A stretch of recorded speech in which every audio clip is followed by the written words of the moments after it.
வணக்கம் மக்களே. இன்றைக்கி எங்கள் வீட்டில் மதிய சாப்பாடு சுட சுட சோறு, கத்தரிக்காய் பீட்ரூட் வச்சு பண்ணின கிரேவி. இங்கே பாருங்கள், சூப்பராக இருக்குது.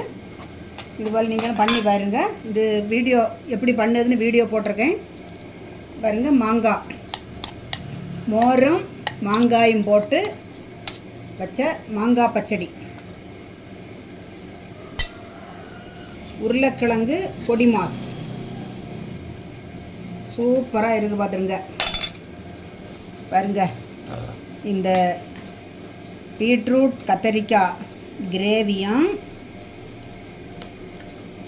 வச்சு விரவி இந்த உருளைக்கிழங்கு பொடி மாஸ் வச்சு சாப்பிடுறதுக்கு அவ்வளோ சூப்பர் சுவையாக இருக்குது. பார்த்துருங்க. இதுதான் எங்கள் வீட்டில் மத்தியான சாப்பாடு.